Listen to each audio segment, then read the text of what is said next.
Қазақстанда Утеев түсірген 1286 атты Сәлем социал медиа жаңа сериясының көрсетілімі қызу жүріп жатыр. Режиссердің айтуынша, бұл жоба өзінің танымалдық 538 сияқты ол ойлаған әділетсіздік трилогиясына кіреді. Тек осы сюжеттің ортасында сериялық өлтірушілер мен маньяктар іздейтін полициялар емес, олар тұтқында болған адамдар. Сәлем, құрметті көрермен. Біз бүгін 1286 туралы қызықты мәліметтер және қорқынышты оқиғалар туралы айтатын боламыз. Арнаға жазылып лайк басып кетейік. Онда бастаймыз.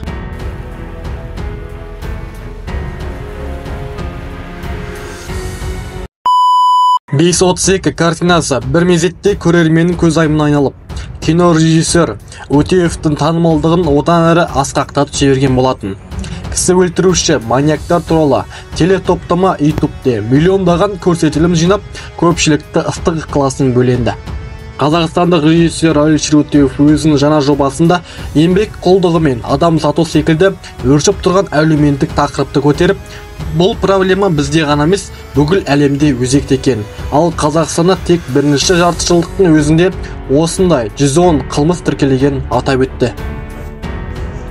Фильм қарапайым жігіт, жақсы дәрігер және үлгілі отағасы Аман туралы. Тағдырын жазуымен бір күні оны қаскөйлер ұрлап әкетіп, сол күннен бастап құлдыққа түседі. Тұтқындағы әрбір күн жас жігіт үшін нағыз сынаққа айналады. Туынды өмірін құлдықта өткізген жігіттің қияметке толы ауыр күндерін боямасыз көрсетіп, көрерменнің кейіпкерге деген аянышын оятады. Көрермен үшін телехикаяның атауы жұмбақ болып қала бермек. Әзірге Әлішер мен оның командасы 1286 сан қандай мән мағына беретін ашып айтпады. Естеріңізге сала кетейік, трилогияның бірінші бөлігі 532 сериалының атауында Құран қасиетті кітабының мәтіндері атап айтқандай 5-ші сүре Әл-Майда мен 32-ші аят жатыр.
да? Чуть прохладно. Смотрите нас. Будет еще дальше будет еще интереснее. Самое главное, мы показываем реальный свет были в жизни.